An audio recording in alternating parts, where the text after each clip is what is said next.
Fábio Astrauskas, economista do INSPER, obrigada pela presença aqui no almoço com a gente. Muito obrigado, Miriam, muito obrigado, Mara, e todo mundo que está assistindo a gente aqui no My News. Bem-vindo, Fábio. Quero fazer uma pergunta para vocês dois.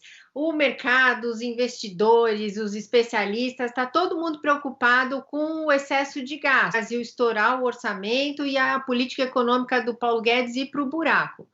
Tudo isso porque o ministro tinha apresentado no começo dessa semana medidas para transformar o auxílio emergencial em um Bolsa Família mais robusto. Mas cadê o dinheiro para isso? Aí a equipe econômica sugeriu juntar vários outros programas que eles consideram pouco eficientes, né? E usar esse dinheiro para fazer uma prorrogação do auxílio e aí ter o Renda Brasil, né? Agora, o Bolsonaro diz que não quer isso.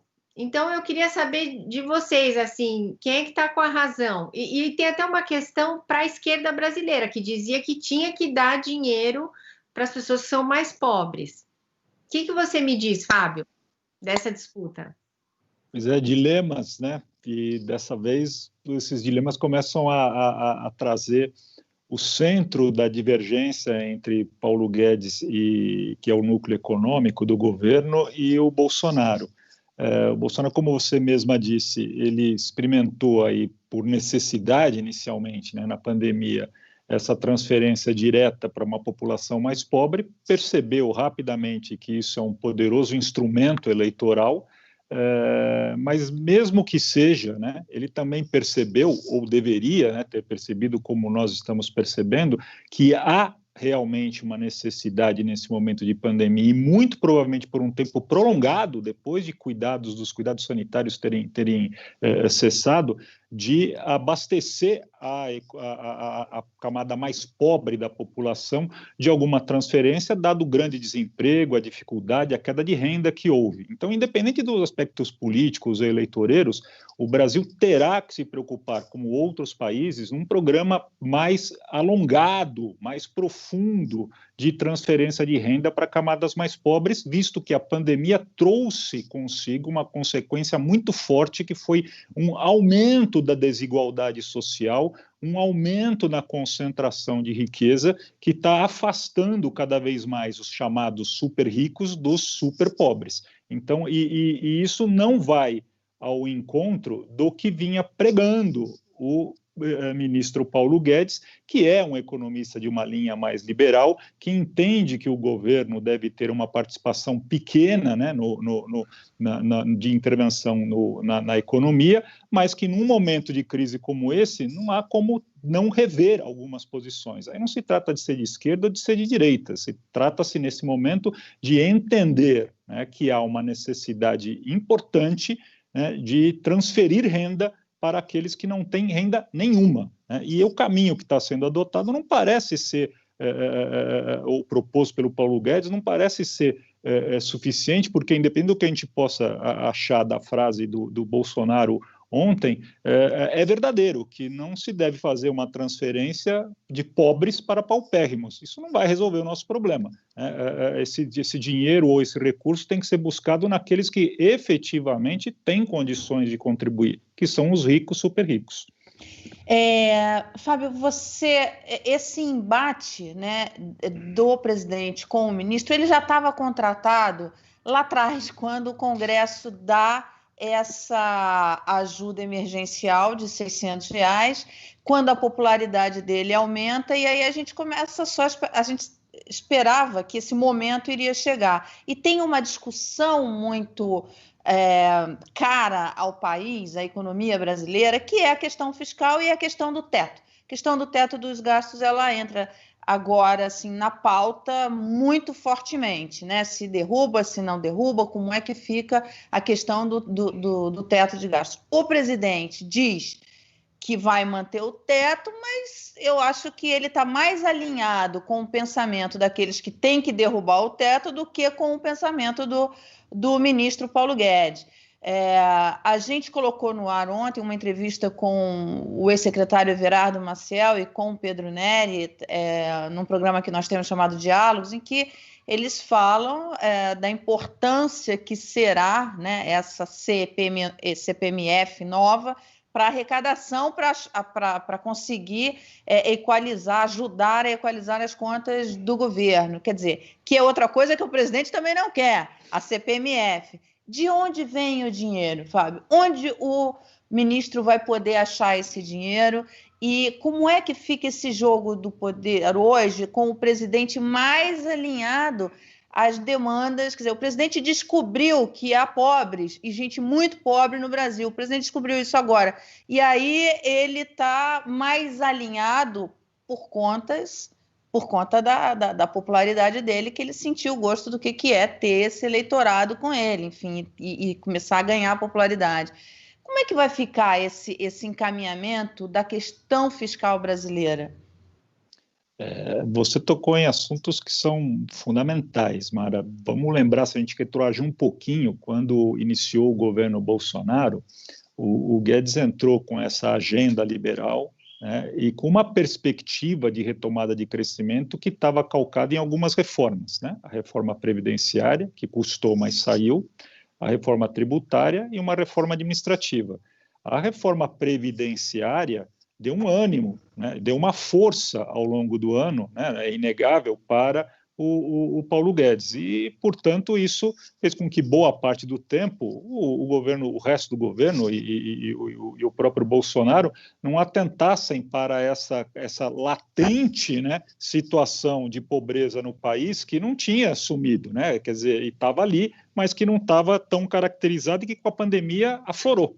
Então, isso também fez com que nós perdêssemos praticamente todo o recurso que foi ou que está previsto de ser economizado pela reforma previdenciária. Vamos lembrar, a reforma previdenciária dizia ou apontou uma economia de cerca de 850 bilhões de reais para 10 anos, para os próximos 10 anos, e nós já gastamos metade disso na pandemia. E iremos gastar provavelmente a outra metade nos próximos 2 anos. Né? Se o teto for mantido um pouco mais de tempo, se o teto não for mantido, talvez no ano que vem já não haja mais, essa economia já tenha se perdido. Então, esse é um efeito muito duro na política ou nas intenções, no projeto, vamos chamar assim, da economia liberal do Paulo Guedes. Então, você mesma, como disse, quando houve esse programa de auxílio emergencial, né, contratado lá atrás, ele já colocou, né, um potencial de ruptura de políticas entre o que deseja o Bolsonaro e o que prega o Paulo Guedes. Daqui para frente, o que nós vamos ver, e está se debatendo isso agora, numa reforma tributária, não há como equilibrar a economia, seja de que corrente nós formos, de esquerda, de direita, liberal, de centro, mas não há, é um problema contábil, né? Simplesmente contábil. Não há como a gente equilibrar a economia sem diminuir gastos, o que significaria comprometer, matar, abortar o programa do Renda Brasil, né? Ou aumentar tributos. Né? Não há como fazer. Agora, aumentar tributos numa camada de população muito baixa, que é a proposta que se coloca, como é o caso da CPMF, tributar aquele que mais consome, né? Não parece ser um bom caminho de médio e longo prazo. Mara, Fábio, eu conversei hoje cedo com o deputado Carlos Zaratini, que é do PT de São Paulo e que é economista de formação. Eu queria ouvir alguém da oposição a respeito dessa disputa, e eu fiz até uma provocação com ele, eu falei, e afinal, de que lado vocês estão? Infelizmente o deputado não pôde estar com a gente hoje aqui no almoço, mas o que eu perguntei para ele foi isso. Eu falei, bom, a oposição sempre disse que essa política do Paulo Guedes era prejudicial aos mais pobres. Dessa vez, o presidente Jair Bolsonaro deu uma declaração, eu não sei qual é a intenção dele, mas foi uma declaração de que ele está do lado dos mais pobres e não se importa em romper com o teto de gastos. Aí eu falei para ele, isso é o que vocês estavam dizendo, qual é a proposta de vocês, né? E o que ele disse é o seguinte, de onde que vai tirar esse dinheiro? Ele falou para mim, olha, Miriam, não romper o teto de gastos e ampliar os programas sociais é impossível. mas eu acho que tem que tirar esse dinheiro tributando os bilionários. Você acha que isso seria viável, Fábio? Essa é uma discussão longa, né? É uma discussão que muitas vezes passa por esse embate ideológico, Miriam, mas eu diria que essa é uma alternativa que deve ser realmente levada com mais seriedade, com mais profundidade para um debate. É fato que o mundo todo, de maneira geral, não só o Brasil, o mundo todo, vem aumentando a concentração de riqueza ao longo dos últimos 20, 30 anos de uma maneira crescente, né? Não vamos chamar de exponencial, que seria talvez um exagero, mas crescente e importante, e é fato que a pandemia acelerou este processo.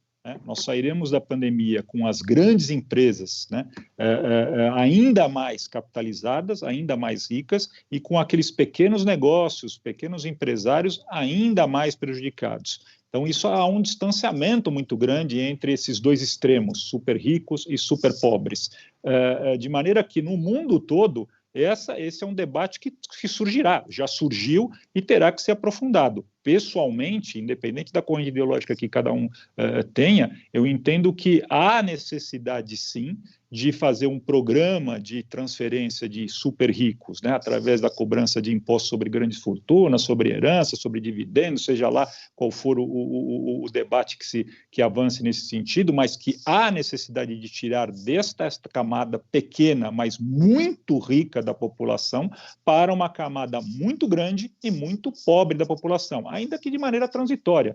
As críticas que se tem com relação a impostos sobre grande fortuna são de que eles promovem uma evasão ao longo do tempo das divisas para outros países.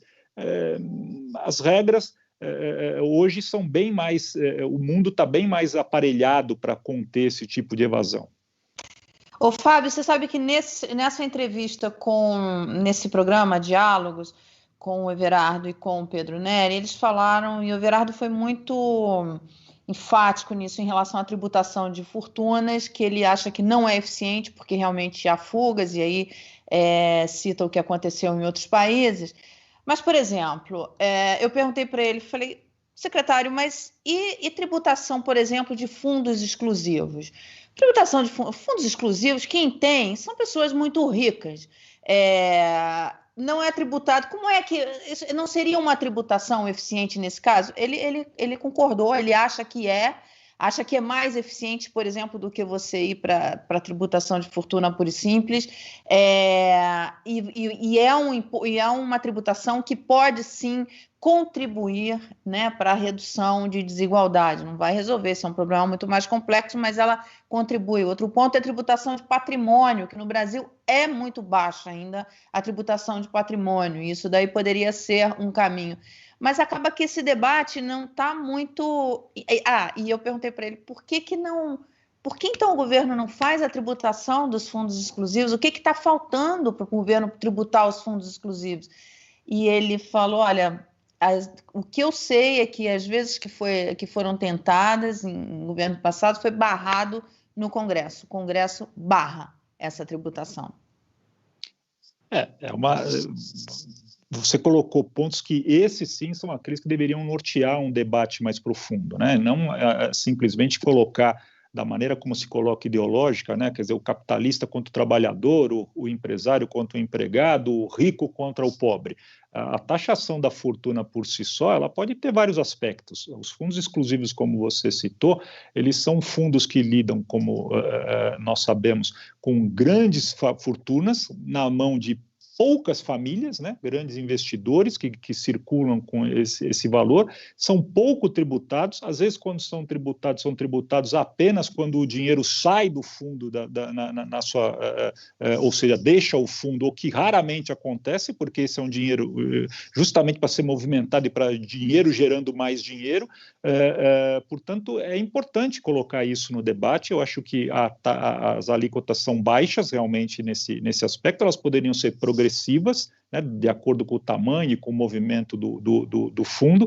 O imposto sobre patrimônio também é algo muito importante, por mais que a gente reclame, às vezes, dos impostos que pagamos sobre nossa propriedade, sobre o nosso veículo, sobre nossos bens, regra geral, eles são muito baixos, né? E eles têm uma aplicação sobre bases, né, muito baixas, até porque o próprio imposto de renda é montado de uma maneira que você não permite a reavaliação constante dos ativos a preço de mercado e que, portanto, ficam defasados na contabilidade das empresas. Então, é importante colocar essa discussão, porque, de fato, né, a solução não parece ser a de tirar, por exemplo, um programa como o da farmácia popular, né, que atende prioritariamente pessoas com baixa renda, porque ninguém que toma remédio, né, ou vai comprar na farmácia popular está fazendo isso para especular ou para ganhar algum dinheiro, alguma grande vantagem, e transferir isso para alguém. Quer dizer, infelizmente, né, e é uma palavra que é muito difícil esse argumento da esquerda agora não se colocar dessa maneira, porque o Bolsonaro conseguiu colocar numa frase algo que foi, acho que, o pensamento todo que a esquerda sempre colocou, mas não colocou dessa maneira tão feliz. Né? Eu não vou tirar do pobre para dar para o paupérrimo. Né?